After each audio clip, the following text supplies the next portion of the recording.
Kabanata 2111.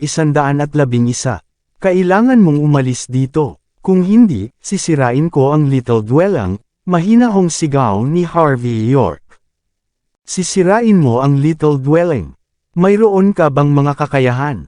Isang immoral at hindi pagsang-ayon na tingin ang bumungad sa mukha ni Alec Cloud. Subukan mo ako kung kaya mo. Sa mga mata ni Alec, nakaligtas lamang si Harvey sa huling enkwentro dahil sa mga mersenaryong nakadeploy. Ang lahat ng mga dayuhang hanggal ay nagtipon at ganap na nawasak. Sa kabilang banda, ang ina ni Alec ay dumaranas ng malaking kawalan dahil ang dumi, si Fletcher, ay hinihila siya pababa. Ngunit naniniwala si Alec na mayroon siyang kahit 100 paraan para gawing impyerno ang buhay ni Harvey. I-save namin ang regalo mo sa ngayon, Mr. Cloud. Kung sino ang magsisinungaling dito, tatalakayin ko ito sa iyo pagkatapos. Nang hindi hinintay si Harvey, lumakad si Yvonne Xavier at nadulas sa malupit na mga salita. Siyempre, ayaw ni Yvonne na magkasalungat si Harvey sa Little Dwelling, kahit anong sama ng loob mo sa amin, hindi welcome ang mga tao mo ngayong gabi. Bumalik ka at sabihin mo sa nanay mo na may darating pang mga araw para tapusin ito. At maipapangako ko sa iyo na darating ang araw na iyon. Lumipat ang kalmadong tingin ni Alec kay Yvonne bago ito tumawa. Miss Xavier, binabantaan mo ba ang Little Dwelling, hindi ba? Nabaliw ka sa party ng kaarawan ng aking lolo. Sa tingin mo ba wala akong lakas para takutin ka? Malamig na bulalas ni Yvonne. Humawak ulit si Alec sa kanyang tabako, pagkatapos ay bumuga ng usok ng walang pakialam. Aaminin ko, pera man ito o mga koneksyon, ang pamilya Smith ay mga liga na higit sa iba sa Murdoch, marahil kahit sa Gangnam. Masyadong mahirap na atakihin kagamit ang mga bagay na ito. Ngunit hindi mo ba alam ang kalikasan ng aming organisasyon? O sinasabi mo ba na hindi sapat na takutin ka pagkatapos ng lahat ng pagkamatay na naranasan ng iyong pamilya? Dapat mong malaman na ang pamilya ko ang pinakamayamang pamilya sa Gangnam. Ang aming kayamanan ay maaaring maging karibal sa isang bansa. At kailangan mong maniwala na kung gusto namin, makakapag-hire kami ng maraming tao para lang makitungo sa iyong mga tao mula sa Little Dwelling. Pumalakpak si Alec. So, nakatanggap ka na ba ng isang tao pagkatapos ng lahat sa oras na ito? Mahinahong tanong ni Alec. Bagaman ang Little Dwelling ay hindi isang top-of-the-line na assassination organization, nandito kami para sirain ang pamilya Smith sa pagkakataong ito. Aling organisasyon ang gagana para sa iyo kung alam mo ang katotohanan iyon? Alam ng lahat na ang Little Dwelling ay lalaban hanggang kamatayan laban sa pamilya Smith sa pagkakataong ito. Napabuntong hininga ang karamihan matapos marinig ang mga salitang iyon. Matapos marinig ang paliwanag ni Alec, natakot ang mga panauhin na dati nang nakaharap sa underworld. Ang ilan ay hindi namamalayan na tumayo at sinubukang tumakas sa bulwagan sa takot na mapatay ng Little Dwelling. Si Gary lang ang nakataas ang ulo. Gusto niyang makitang matapakan si Harvey. Sige, sapat na makipag-usap. Ang aking mga tao ay halos handa na. Pinatay ni Alec ang tabako sa kanyang palad, saka pinandilatan si Harvey. Putulin mo muna ang paa ng batang ito. Kalmadong utos ni Alec. Isang matipunong lalaki ang humakbang pa harap at inihampas ang palad kay Harvey. How dare you? Parang yelo ang ekspresyon ni Yvonne Xavier habang nasasaksihan ang tanawing iyon. Kahit alam niyang walang kapayapaan sa gabing iyon, hindi niya inaasahan na darating ang mga tao mula sa Little Dwelling at magdudulot din ng kaguluhan. Nang hindi man lang nag-isip, winagiway ni Yvonne ang kanyang kamay at sinenyasan ang mga guard na lumapit. Medyo maitim ang balat ng matipunong lalaki na parang gawa sa itim na bakal. Gumawa siya ng isang hakbang pasulong at umabante, ganap na hindi pinapansin ang kasalukuyang si Harvey York. Kasabay ng malakas na kalabog, diretso siyang sumulpot sa mga tao na parang kanyan. Agad na pinalipad ang dosenang mga gwardya ng pamilya Smith. Ang ilan ay nabali ang mga paa, at ang ilan ay nalaglag ang mga baga. Bawat isa sa kanila ay nakahiga na paralisado sa lupa na umuubo ng dugo, At hindi man lang sila makaipon ng lakas para tumayo. Anong klaseng kapangyarihan? Grabeng kapangyarihan. Wala ring balak tumigil doon ang matipuno at morenong lalaki. Sa pagtapak ng kanyang paa, bumukas kaagad ang lupa. Ang mga bubog ng tile mula sa lupa ay lumipad kung saan-saan, direktang tumusok sa ulo at lalamunan ng mga gwardya. Malinaw, kung ang alinman sa mga pag-atake ng lalaki ay tumama, ang mga gwardya ay kailangang mamatay sa lugar. Inilahad ni Harvey ang kanyang kanang kamay at walang pakialam na pinitik ang kanyang mga daliri. Sa susunod na sandali, may lumabas mula sa karamihan at tumapak sa lupa. Clack, clack, clack, clack. Umalangaw-ngaw ang sunod-sunod na malalakas na kalabog. Ang mga tipak na tiles mula sa magkabilang panig ay nagbanggaan sa isa't isa sa hangin, pagkatapos ay naging alikabok.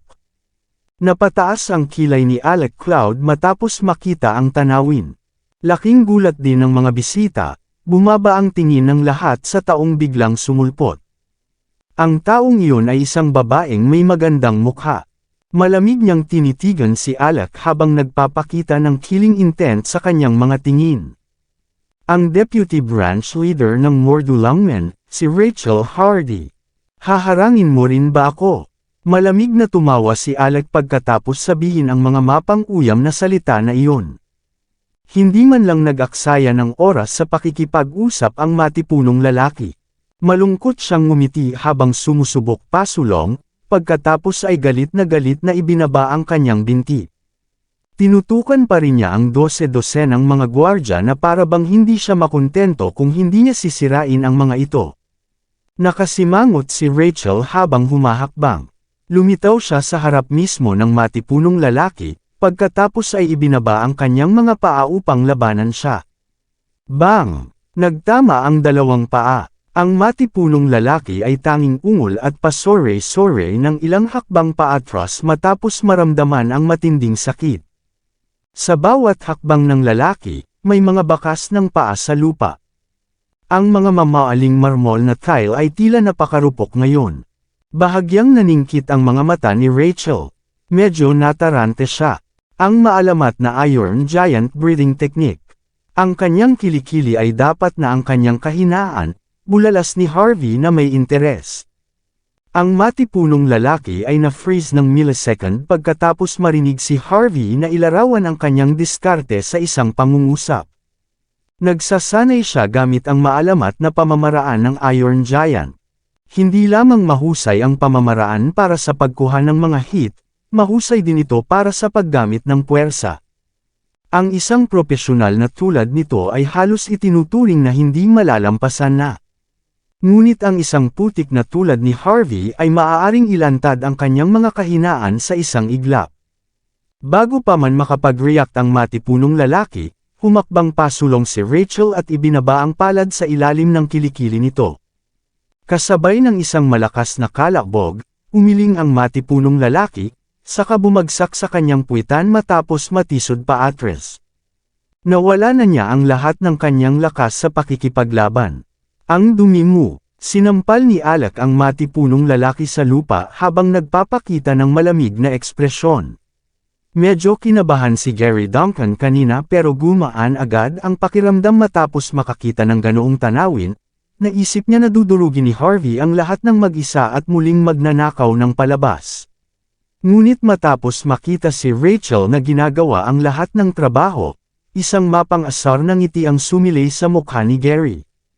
Naisip ni Gary Duncan na ito ay tulad ng inaasahan niya. Si Harvey York ay isang lalaking itinatago. Ginamit niya si Yona Lynch para i-pressure si Gary kanina. Ngunit pagkatapos magdulot ng malaking gulo, kailangan pa rin niya ang tulong ni Rachel Hardy upang mamag-aitan sa sitwasyon. Sasampulin na sana si Harvey kung hindi dahil kay Rachel. Ang pagkagulat sa magandang mukha ni Hazel Malone ay napalitan ng lubos na pagkasuklam. Hindi niya akalain na gagawa ng ganito si Harvey, hindi sapat ang isang babae para sa kanya, kaya hawak siya ng ibang babae. Ang pagtawag kay Harvey na hari ng napanatili ay hindi naman isang pagmamalabis. Sina Yona, Chief Leonard Bray, Aidan Bauer, at ang iba pa ay mahinahong pinanood ang eksena. Pamilyar sila sa kapangyarihan ni Rachel, at lahat ng ito ay maliit na pagsubok lamang para sa kanya. Malamig na pinandilata ni Yvonne Xavier si Alec at mahinahong napabulalas, "Nalampasan mo na ang linya Mr. Cloud." Pagkatapos ay gumawa siya ng isang hakbang pagkatapos. 12-dosenang mga shooter na may dalang sniper rifles ang lumabas mula sa ikalawa at ikatlong palapag ng bulwagan, diretso sa ulo ni Alec Claude. Hindi na naabala si Alec matapos ma-corner ng hindi mabilang na mga sniper. "Miss Xavier, there's no need to play such a small trick in Little Dwelling," malamig na bulalas ni Alec. Pinitik ni Alec ang kanyang mga daliri sa susunod na sandali. Humigit kumulang 10 tao na nakasuot ng bulletproof na kasuotan ang lumitaw sa ikalawa at ikatlong palapag, na sumugod sa mga nakabaril. Kasabay nito, ang ilan pang mga tao sa likod ni Alec ay sumugod habang pinaghahampas ang kanilang mga braso. Si Rachel ay tumingin ng masama, pagkatapos ay humakbang pasulong upang protektahan sina Harvey at Yvonne sa likod niya. Hinawakan niya ang kutsilyong pangkainan sa mesa, saka sumugod habang nilalaslas ang mga ito. Klang, klang, klang. Ang paghagis ng kutsilyo na may asul na liwanag na nakasisilaw ay lumihis patungo sa lupa, na nagdulot ng nakasusuklam na amoy. Naturally, ang paghagis ng kutsilyo ay pinahiran ng isang malakas na lason. Sabay-sabay, ang mga bumaril sa ikalawa at ikatlong palapag ay lubusang pinatay ng mga asasin na walang bakas na naiwan. Ang ilan sa mga bumaril ay namatay sa lugar, habang ang iba ay itinapon mula sa kanilang sahig. Ito ay isang kakila-kilabot na tanawin. Naghiyawan ang mga bisita sa pagkagulat, at marami pa ang nagsisiksikan sa takot. Walang nakaisip na 12-dosenang bangkay na ang nakatambak sa lupa noong nagsimula pa lang ang lahat. Matapos makita ang mga asasin mula sa Little Dwelling na ginagawa ang kanilang trabaho, tumulo ang malamig na pawis sa likod ng mga bisita. Magandang galaw, napakahusay. Lalo na humanga si Alec kay Rachel, na inilihis ang bawat paghagis ng kutsilyo. Tulad ng inaasahan sa nangungunang talento ng sangay ng Longman Mordo. Dahil ang isang bihasang deputy branch leader ay gustong makibahagi sa aming negosyo. Hindi naman masyado para sayo na makipaglaban sa dalawa ng sabay, diba? Yin, Yang, patayin mo siya, mahinahong sabi ni Alec. Sa boses ng utos ni Alec, lumitaw ang isang itim at puting anino sa gitna ng bulwagan. Parehong nakasuot ng mahabang damit at sombrero. Kung titingnang mabuti, walang kulay ang kanilang mga mukha. Para silang itim at puti, maririnig ang nakakatakot na tawa mula sa kanila nang sinuntok nila si Rachel. Naghiyawan sa takot ang mga babaeng bisita na para bang nakakita sila ng isang pares ng multo. Nasa harap na ni Rachel sina Yin at Yang bago pa man matapos magsigawan ang mga bisita. Ang kanilang maputlang mga kamay ay nasa isang lapad na lang ng buhok mula sa mga vital point ni Rachel. Sa kanang bahagi, sa ilalim mo, bumalik ng 3 hakbang. Tai Chi Paste Hands, mahinahong sabi ni Harvey.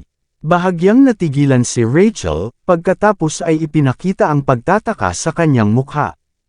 Ang mga salita ni Harvey York ay literal na nagpapaliwanag kay Rachel Hardy sa isang iglap. Mabilis niyang hinarang ang pag-atake gamit ang kanang kamay. Bang, bang, bang. Ang mga kamao ay patuloy na nagbanggaan, na nagpapadala ng shockwave sa buong lugar.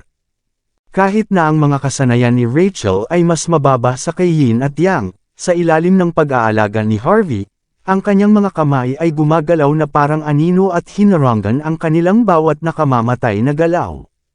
Ang interes ni Alec Claude ay sumikat habang nanunood ng laban. Mas gusto niyang paglaruan si Rachel na parang laro ng pusa at daga. Ayaw niyang ipaglaban ng kanyang mga nasasakupan ang lahat ng mayroon sila. Bang, bang, bang. Bumilis ng kaunti ang magkabilang panig. Ang mga hit ni Rachel ay konektado sa mga kaaway ng higit sa 100 beses.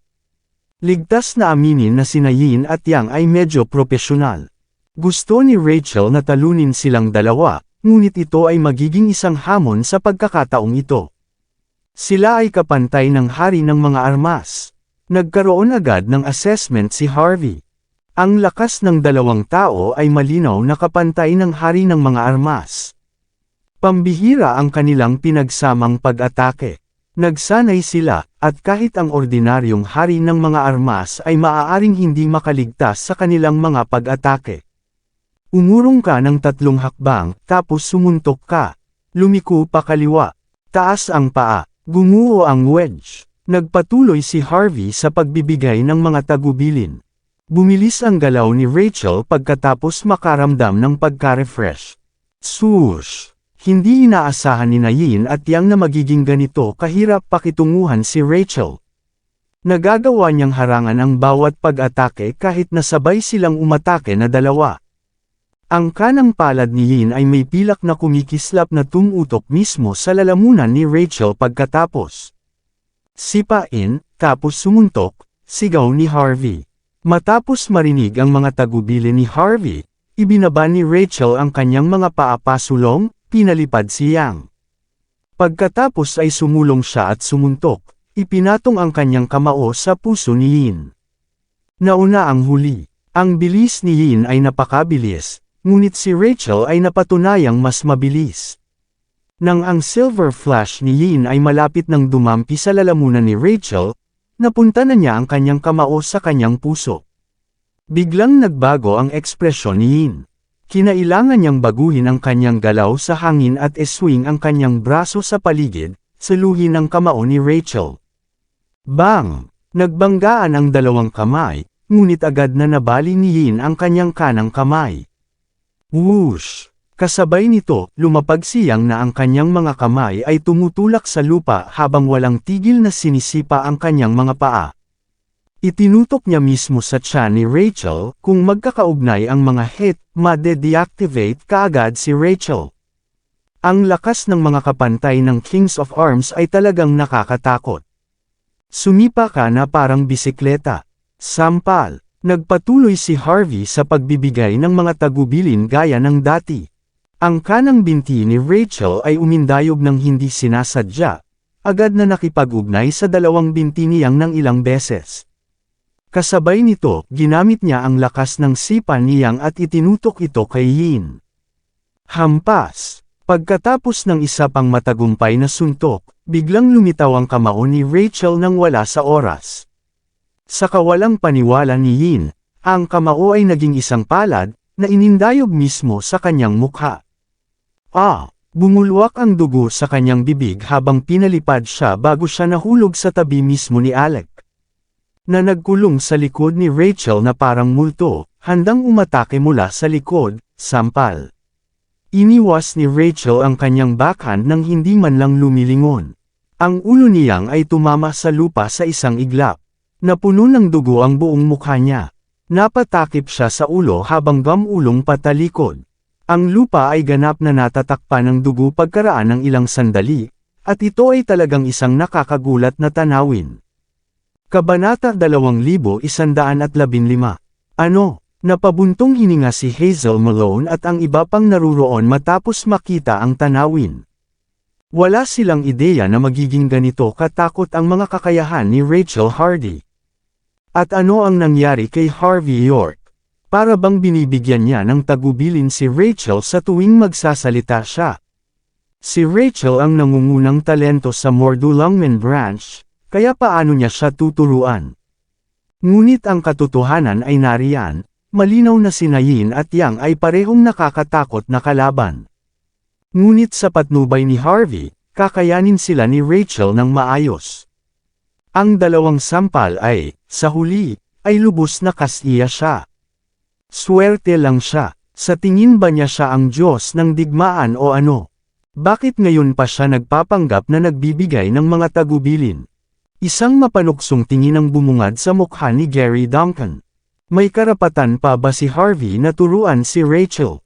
Kung gagawin niya, siya na ang pinakamahusay sa mga nakababatang henerasyon. Dapat invincible na siya, kahit anong tingin ni Gary, Akala niya ginagamit lang ni Harvey ang pagkakataon para magpakitang gilas at gumawa ng pangalan dahil may relasyon sila ni Rachel. Anong dumi? May opinyon na si Gary kay Harvey sa ngayon. So what if Harvey could show off? Nakikita ko sa tinatawag niyang lakas. Sa mga mata ng ignorante, sobrang galing niya. Pero para sa isang profesional na tulad ko, walang kwenta ang pagpapakita ng gilas ng ganyan. Natural, nakalimutan ni Gary na sinampal lang siya sa mukha sa galit ng mga sandaling iyon. Clap, clap, clap. Sunod-sunod na palakpakan ang umalangaw-ngaw sa bulwagan. Pinigilan ni Alec Claude si Yin na excited pa ring makipaglaban. Magaling ka. Ikaw ay talagang mahusay. Bulalas ni Alec nang sumikat ang interes niya. Tulad ng inaasahan sa nangungunang talento ng sangay ng Longmen Mordo. Ang isang talentong tulad mo ay higit pa sa inaasahan. Kahit ako hindi ko maiwasang hingin ang autograph mo. Si Alec ay kumakanta ng kanyang mga papuri habang inilalagay ang mukha na puno ng pangungutya na para bang pinapanood niya ang pinakadakilang biro sa mundo. Alec Cloud, gumagala ka pa rin hanggang ngayon. Humakbang pasulong si Harvey nang hindi nagpapakita ng kahit anong emosyon na para bang siya ang nakatalo kay Yin at Yang. Lahat ng mayayamang babae na naruroon ay minamalas siya dahil sa kanyang ugali. Harvey at least seemed capable enough before, but he was just a show-off na umaasa sa mga babae sa huli. Binago mo ako, Harvey. Bakas sa mukha ni Hazel ang paghamak at pagkabigo. Nadama ng mga influencer sa tabi niya na nabawi nila ang kanilang kumpiyansa. Maya-maya, tinuturo na naman nila si Harvey gamit ang mga ilong nila. Tuluyan nang hindi pinansin ni Harvey ang mga tanga na ito at naka-cross arms habang nakatitig kay Alec. Wala akong pakialam kung anong uri ng sama ng loob ang mayroon ka sa pamilya Smith, ngunit ngayon. Maaari kitang bigyan ng pagkakataon na labanan si Rachel, mahinahong sabi ni Harvey. Kung kaya mo siyang talunin, hahayaan kitang gawin ang lahat ng gusto mo. Pero kung hindi mo kaya, sumama ka sa mga lalaki mo. Paano ang tunog na iyon? Sinadya ni Harvey si Alec. Natural, alam niyang hahatakin sa kaguluhan ang mga bisita kung magpapatuloy ang labanan. Ngunit kung mapipilitan si Alec na sumuko, hindi ito masyadong problema. Duel. Natarante si Alec. Sa tingin mo ba ako ay isang tulala o ano, Sir York? Isa ka lang dumi na nakasalalay sa mga babae. Ano sa tingin mo ang karapatan mong sabihin yan? At saka, obviously, ako lang ang may lakas para sugpuin kayong lahat ngayon. Sa isang salita ko lang, kaya kong lipulin kayong lahat sa kapangyarihan ng aking mga kapatid. So, bakit ko siya eduduel? Maraming salamat sa lahat ng sumusubaybay. Please subscribe and follow my YouTube and Facebook channel, Filipino Novel. Maraming salamat po. Kabanata 2116. At saka, ang huling laban ay nakikipaglaro lang kami sa inyo. Kailangan ko lang magpalipas ng oras. Mabangis na yabag ang umalangaw-ngaw mula sa labas sa oras na ito. Pumasok ang layuning pumatay. Humigit kumulang 100 lalaki na may mga baril ang pumasok, magaling na umikot sa bulwagan. Sa pilitang pinaalis sina Benjamin Lynch, Zeke Smith, Otis Kai at iba pang opisyal ng gobyerno. Maging ang ekspresyon ni Benjamin ay bahagyang nagbago nang makita ang gayong tanawin. Walang inaasahan na magkakaroon ng ganoong turn of events sa araw na iyon. Literal na nakontrol ng mga may baril ang buong lugar. Nakakatakot ang mga numerong tulad nito. How dare you? Bilang pangalawang in command ng Mordo at isang miyembro ng pamilya Smith, hindi maaaring umupo lang si Zeke at manood ng palabas. Humakbang siya pasulong at galit na pinandilatan si Alec Cloud. Ano ang gusto ng little dwelling sa amin, Alec? Malamig na bulalas ni Zeke. Isang masamang ngiti ang lumabas sa gilid ng bibig ni Alec. Dinala ko si Yin at Yang, 30 assassin, at 100 shooter ng pamilya Smith dito. Para ipagdiwang ang kaarawan ni Senior Smith. Nais kong magkaroon si Senior Smith ng isang kamangha-manghang araw na walang katulad at mamatay ng mapayapa sa parehong araw. Hindi na pinansin ni Alec ang lahat ng naruroon. Maging sina Benjamin, Zeke at ang iba pa ay hindi siya gaanong mahalaga sa mga oras na iyon. Nagpatuloy siya sa pag-usad na sinusundan siya ng kanyang mga subordinate. Agad namang tumalikod ang mga taong humarang sa kanya. Siya ay ganap na napuno ng kayabangan.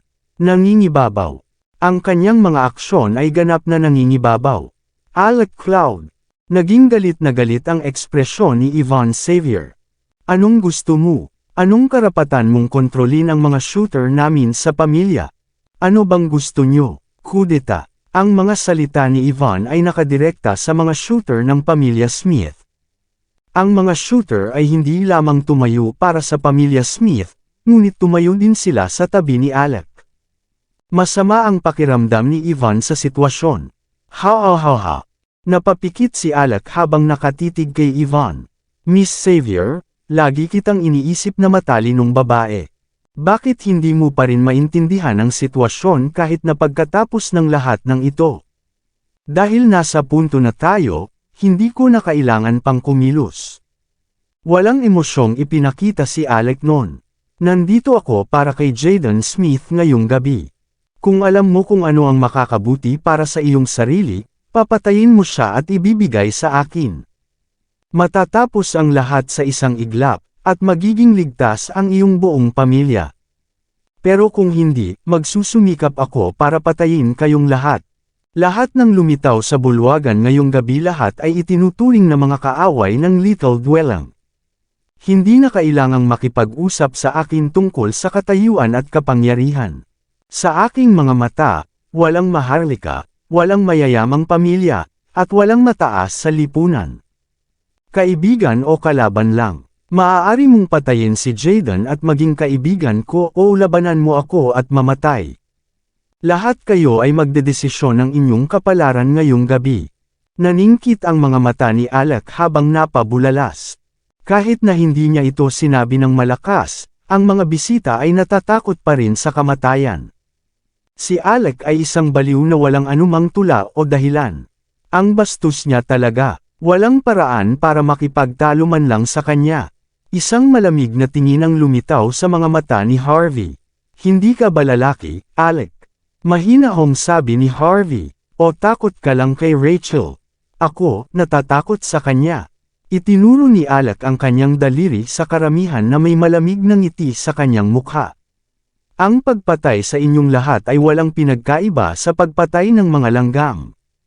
Ang bawat isa sa aking mga shooter ay may hindi bababa sa 100 round sa kanilang baril. Kung sabay nilang hinayla ang gatilyo, ilan sa tingin ninyo ang makakaligtas? Ang ekspresyon ng karamihan ay naging galit na galit nang marinig ang mga salitang iyon. Si Chief Leonard Bray, na nakaupo sa main table, ay tumayo at malamig na sumigaw, "Huwag na kayong magpakitang gilas." Ang mga opisyal ng gobyerno, mga tao mula sa matataas na pamilya, at mga mahuhusay na tao mula sa underworld ay narito lahat ngayon, Alec Cloud. Naglalakas loob ka bang masaktan ang napakaraming tao ng sabay-sabay? May death wish ba ang Little Dwelling or something? Bang! Hindi na nag-aksaya ng oras si Alec sa pagsasalita at iwinagayway ang kanang kamay. Pagkatapos ay itinutok ng isang shooter ang kanyang baril kay Chief Leonard at hinayla ang gatilyo ng walang kaunting pag-aalinlangan. Agad na tinusok ang kaliwang braso ni Chief Leonard. Tuluyan nang nawala ng kulay ang mukha niya habang nagpapakita ng nakakatakot na ekspresyon. Hindi dahil hindi nakaiwas si Chief Leonard sa putok, ngunit hindi niya inaasahan na uutusan talaga ni Alec ang kanyang mga tauhan na magpapaputok. Kung may makabalita tungkol sa pangyayaring ito, ang pamilya Smith ay babagsak kaagad. Bang! Isang putok ang nagpaputok sa kanang braso ni Zeke Smith. Nanginginig sa sakit si Zeke habang nawala ng kulay ang mukha hanggang sa muntik na siyang mawala ng malay. How dare you? Humagalpak ng tawa si Alec.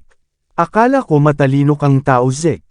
Hindi ko alam na tanga ka rin pala. Bantayan mong mabuti. Ang mga taong bumaril sa iyo ay mula sa iyong pamilya. Hindi ako ang nanakit sa iyo. Hindi mo ako masisi ngayon, hindi ba?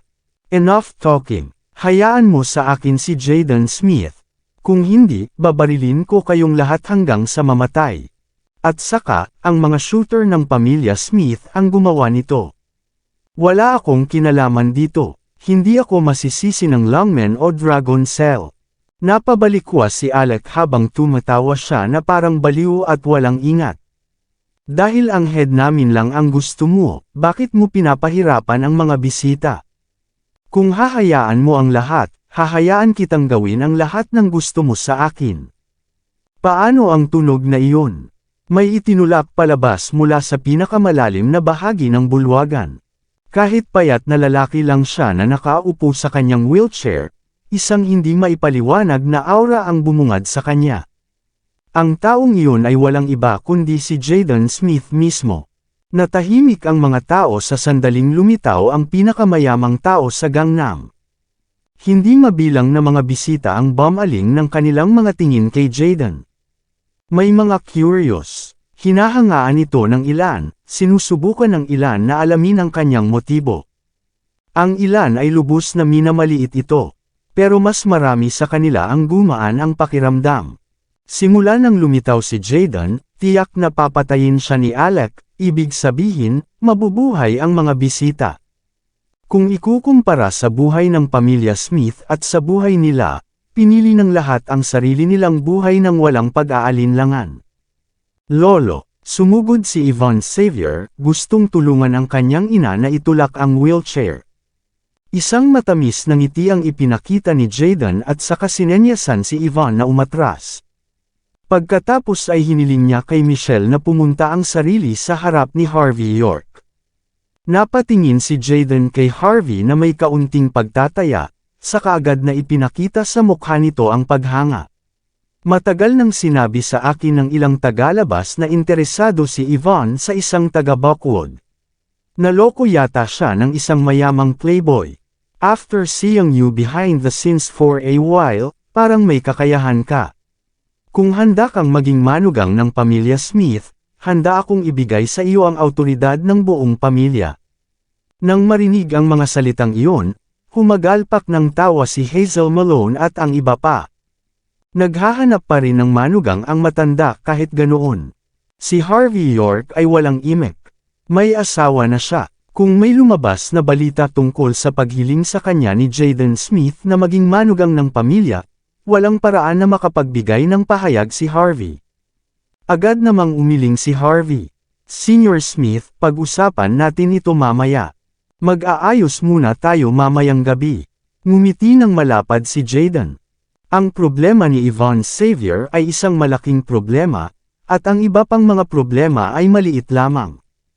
Kalimutan mo na lang. Dahil kayong mga kabataan ay makapal ang balat, pag-uusapan natin ito pagkatapos ng mga bagay-bagay ngayong gabi. Napatingin si Jaden kay Alec Cloud na nakatayo hindi kalayuan sa kanya. Anak ng pamilya Cloud, you know that I'm having a birthday party tonight, yet you brought a casket here to disrespect me, mahinahong sabi ni Jaden. Naisip mo na ba ang mga kahihinatnan? Bahagyang natigilan si Alec matapos makita si Jaden, saka humagalpak ng tawa. Napaka-interesante. Iniisip ko kung sino ka. Dapat ikaw ay si Senior Smith sa personal. Dapat alam mo na ngayon ang araw na mamamatay ka, di ba? Ano? Ikaw ba mismo ang tatalon sa kabaong? Ayos lang sa akin. Kung nakahiga ka doon at hahayaan akong ilibing ka ng buhay, ginagarantiya ko na hindi ko nahahawakan ang sinuman dito. Paano ang tunog na iyon? Sounds bland, walang pakialam na sagot ni Jaden. Marami akong pera, syempre, ayokong mamatay, kaya hindi ko matanggap ang alok mo. Sa tingin mo matatanggihan mo ba ang alok ko kung gusto mo? Muli, tumawa ng nakakabaliw si Alec. Hayaan mong sabihin ko sa iyo ngayon. Ako ang may final say dito. Kung gusto kong mabuhay ka, mabubuhay ka pa. Kung gusto kitang mamatay, mamatay ka. Casual na naglabas ng baril si Alec at pinaputukan si Jaden. Bang! Isang bala ang lumipad sa tabi mismo ng mga paa ni Jaden. Isang mahinang bakas ng usok ang lumitaw mula sa manipis na hangin. Ngunit hindi man lang nabigla si Jayden gaya ng inaasahan ni Alec. Hindi man lang siya nagpakita ng anumang emosyon noon. O, gaya ng inaasahan sa isang dakilang karakter mula sa isa sa nangungunang 10 pamilya. Bahagyang natigilan si Alec matapos makita ang tanawin, saka tumawa. Hindi masama, baka nakalimutan mong umiwas. Bang, bang, bang. 3 putok pa ang pinaputok kay Jayden. Ang mga bantay ng pamilya Smith ay namumula sa galit. Gusto nilang sumulong, ngunit ang mga gunner ay nakapantilya sa kanilang mga ulo. Ang mga ekspresyon ng mga gwardya ay biglang nagbago dahil sa kanilang sitwasyon. Ang mga gunner ng pamilya Smith na kinokontrol ni Alec ay may parehong background. Ang pagbaliktad ay nagpalaki ng matapang na hula sa isipan ng mga Smith. Ngunit ang hula na iyon ay katawa-tawa, at iyon ang dahilan kung bakit walang nang ahas na sabihin ito ng malakas bago may hayag ang misteryo. Matapos barilin ng 3 beses, nakaupo pa rin si Jayden sa kanyang wheelchair na hindi nagpapakita ng kahit anong emosyon, na para bang wala siyang pakialam kay Alec na barilin siya. As expected sa isang malaking karakter, pagkatapos ng lahat, mayroon kang kapangyarihan sa loob mo. Walang pagbabago sa ekspresyon ng mukha mo. Mukhang natarante si Alec. Pero nakakatamad. Bulalas ni Alec habang nakanguso. Paano kung papatayin ko muna ang nabubuhay na manugang na labis mong kinaiinteresan, at pagkatapos ay papatayin kita sa susunod? Mukhang masaya si Alec, tapos, may nagsabi sa akin noon na dapat pahirapan ang puso bago patayin ang katawan. Ang sapat na pagpatay ay nag-aalis ng saya sa lahat. Pagkatapos ay ibinaling ni Alec ang kanyang tingin kay Harvey, saka nag-isip saglit sa sitwasyon. Bibigyan kita ng pagkakataon ngayon, Harvey. Hindi ba't malaki ang pag-asa ng matanda sa iyo? Kung babaliin mo ang kanyang leeg at ihagis ang kanyang katawan sa kabaong, ipinapangako kung hindi kita papatayin. Paano? Kung hindi ka sumunod, uutusan ko ang mga tauhan ko na barilin ka on the spot. Huwag kang managinip na makaiwas. Kung gagawin mo, papatayin ko muna ang iba. Pagkasabi nito, itinaas ni Alec Cloud ang kanyang kamay at gumawa ng simpleng sinyas. Sa susunod na sandali, lahat ng kanyang mga tauhan ay nakatutok ang kanilang mga baril kay Harvey. Binuksan ang safety lock, at lahat sila ay handa ng bumaril para pumatay.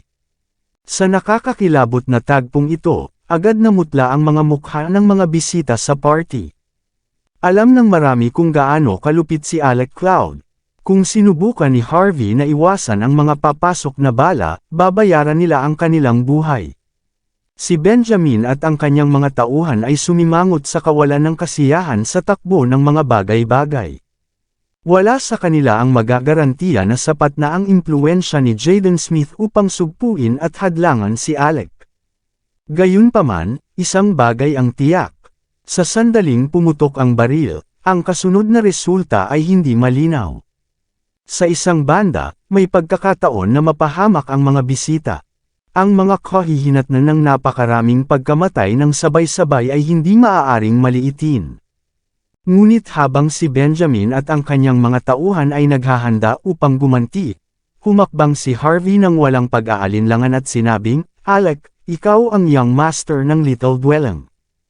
Pero bakit baliw ka? Hindi ka man lang maglakas loob na labanan ang aking mga nasa sakupan." Gayunpaman, patuloy kang nagsasalita tungkol sa pagpatay.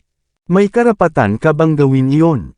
Dahil sa panunuyan ni Harvey, natulala at hindi makapagsalita si Alec. Mabilis siyang nakabawi doon at sumagot ng, "Subordinate. Sinusubukan mo bang sabihin sa akin na ang pinuno ng sangay ng lungmen ay iyong subordinate? Oh, Yorks, bakit hindi mo sinasabing ikaw ang pinuno ng bagong sangay ng lungmen? Kung gagawin mo, baka igalang kita ng kaunti. Sa hitsura dito, total loser ka. Sa tingin mo ba ay may maniniwala sa iyo kung sasabihin mong ikaw ang pinuno ng sangay? Kahit na magsuot ka ng damit ng emperador, hindi ka magmumukhang royalty." Dumura sa lupa si Alec nang matapos na siya sa pang-aalipusta, at ang panunuyan na nakasulat sa buong mapuot niyang mukha. Ganoon ba? Si Harvey, gayunpaman, ay nanatiling tahimik na nakatayo habang ang kanyang mga braso ay nakatiklop ng maayos sa kanyang likuran. Sinabi ko na ang totoo. Kung maniniwala ka o hindi, nasa iyo. Madali kong utusan ang isa sa aking mga tauhan na patayin ka sa isang pangungusap lamang. Naniniwala ka ba sa sinabi ko? Ngumisi si Alec. Ang talo na ito ay talagang ang tingin sa kanyang sarili bilang pinuno ng bagong sangay ng Longmen. Umiling si Hazel at ang tropa nito na kanina pa nakikinig sa usapan ng dalawa at hindi makapaniwalang nakatingin kay Harvey. Di ba niya nababasa ang kwarto? Bakit niya pa ginagawa ang magpabongga? Bueno, siya ay talagang lumabas sa kanyang hanggal na harapan. Sa isang iglap, mamamatay na siya sa pagbaril ng mga tauhan ni Alec Cloud. Tingnan natin kung ano ang gagawin niya kapag nangyari iyon. Inutusan ang iyong mga tauhan na patayin ako. Walang pag-aalinlangang humakbang si Alec at inilapit ang mukha kay Harvey. Malinaw sa kanyang mukha ang panunuya, at pinilit niyang subukan ang mga limitasyon ni Harvey. Halika, York, bibigyan kita ng pagkakataon. Kung gagawin mo iyon, tatanggapin ko ang iyong pag-angkin. Kung hindi mo kaya, dudurugin kita at ipapakain sa mga aso ang bangkay mo. Sige, kakagatin ko. Si Harvey ay nanatiling walang malasakit gaya ng dati. Bugbugin mo siya hanggang mamatay. Nang matapos ang utos na ito sa mga labi ni Harvey, si Rachel Hardy, na kanina patahimik, ay humakbang pasulong at naghanda sa pag-atake. Malamig na ipinikit ni Alec ang kanyang mga mata, naghihintay sa kanyang galaw. Bilasan mong umatras. Tumahol siya, ngunit sa sumunod na sandali, naging berde ang mukha ni Nain at Yang sa gulat. Kinaladkad nila si Alec sa ligtas na lugar, handa nang umatras. Hanggang sa bumaon agad sa kanila ang walang pakialam na tingin ni Harvey. Nagulat ang dalawang master, na nasa King of Arms level. Naramdaman nila ang malakas na aura na bumababa sa kanila. Ang kanilang mga katawan ay nanigas sa likas na takot at ang kanilang mga isip ay automatikong nablangko. Naramdaman mismo ni Alec ang paparating na panganib. Nawala ang pride niya sa isang iglap. Nagmamadali siyang umatras at siniko ang mga tauhan niya, shoot now. Patayin siya. Kabanata 2120. Inilagay ng mga armadong lalaki ni Alec ang kanilang mga daliri sa gatilyo, handang hilahin ito. Sa sandaling iyon, casual na damapo sa kanila ang tingin ni Harvey. Nanlamig sila, at natakot, kaya't hindi nila maigalaw ang kanilang mga daliri. Sa sandaling iyon, sinamantala ni Rachel ang pagkakataon na tumakbo ng mabilis hanggat kaya niya. Nakakabulag ang bilis. Sa mundo ng martial arts, ang bilis ang nagtatakda ng mananalo. Ang kanyang pag-atake ay tila kumalat sa buong mundo sa isang iglap, na umaakit sa atensyon ng lahat. Sampal. Sakto sa mukha ni Alec ang kanyang malakas na sampal. Ang impact ay nagpalipad sa ere kay Alec. Ang kanyang katawan ay nahulog at tumama sa Mount Thai Stone sa dulo ng pasukan ng bulwagan. Bumulwak ang dugo mula sa kanyang ilong at bibig na parang talon, at ang kanyang leeg ay nakabaluktot ng kakilakilabot. Walang makapagpas siya kung siya ay nabuhay o namatay. Nagmarcha pasulong si Rachel at inapakan ng walang pag-aalinlangan ang ulo ni Alec gamit ang kanyang mga paa. Ang kanyang ekspresyon ay kalmado at maluwag na parang natapakan niya ang isang namamatay na langgam kaysa sa isang tila malakas na tao, nakakabigla. Nagtinginan ng buong pulutong na nagtataka. Wala sa kanila ang nag-imagine na si Rachel ay napakalakas at matapang. Nakalusot siya ng madali sa mga bantay ni Alec at pinalipad si Alec sa kanyang pag-atake. Si Alec naman ay naliligaw sa tiyak na linya sa pagitan ng buhay at kamatayan. Kung si Rachel ay naglagay ng higit na lakas sa kanyang mga binti, siya ay namatay noon at doon. Mabilis na lumitaw si Nain at Yang sa tabi ni Alec, kasama ang mga assassin at gunman ni Alec. Huminto sila, at tahimik lang na pinapanood ang mga kilos ni Rachel. Nakakatakot ang mga mukha nila, walang nang ahas na gumalaw, at walang nang ahas na magsalita. Sa ngayon, hawak ni Rachel ang lifeline ni Alec. Young Master York. Nakumpleto ko na ang aking misyon, sumaludo si Rachel kay Harvey, na nakatapak pa rin ang paa niya sa mukha ni Alec. Napatingin ang lahat kay Harvey na may pagtataka sa mga mukha. Bakit nirerespeto ni Rachel si Harvey? Natigilan si Hazel. Hindi siya makapaniwala sa kanyang mga mata, pwede ba? Si Harvey ba talaga ang pinuno ng bagong sangay ng Longmen? Sa isang banda, nakita niya si Harvey bilang isang estranghero na halos hindi maitatag ang kanyang sarili sa Mordo sa kabila ng kanyang hindi kanais-nais na mga taktika. Sa kabilang banda, maaari siyang maging isang bata at promising, makapangyarihang pinuno ng sangay na nangingibabaw sa Mordo sa napakaikling panahon. Bago pa man makapagtanong si Hazel ng anuman, may lumitaw na figure sa gate nang halos matapos magsalita si Rachel. Biglang, ilan sa mga gwardya ng pamilya Smith ang itinapon sa gate na parang mga manikang basahan. Nang inig sila sa sakit, nawalan ng lakas at hindi na makagalaw. Isang babaeng nakasuot ng sinaunang puting gown ang lumitaw sa bulwagan, ang kanyang mukha ay malamig at walang ekspresyon. Wala talagang malinaw kung paano siya nagpakita. Marami ang naaakit sa kanyang hindi nagkakamali na hitsura, mataas na ugali at kaakit-akit na figure. Mula saan ba nagmumula ang isang napakagandang babae? Kaninong kagandahan ang nag-iisa? Marami sa mga lalaking naruroon ang natulala sa kanyang hitsura, at ang kanilang mga puso ay nagsimulang tumalon sa kanilang mga dibdib. Sa ilang kadahilanan, nagkaroon sila ng kakaibang pagnanais na patayin si Rachel at mamatay para sa babaeng ito. Paghihikayat, ungol ni Harvey, makipot na parang yelo ang babae. Ang kanyang boses ay parang kulog na nagpabalik sa mga enchanted na tao sa realidad. Marami agad ang pinagpawisan ng malamig. Halos mawalan sila ng malay, halos naging manika ni Trisha Cloud.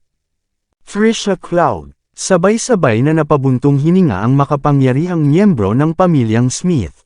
Kinilala nilang lahat ang babaeng ito bilang sinumpaang kaaway ng pamilya Smith.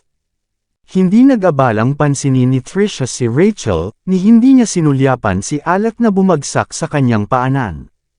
Para sa kanya, pareho silang walang kahulugan na pag-iral. Mapang-akit siyang tumingin kay Jaden Smith, na parang kamakaway ang kanyang eyelashes.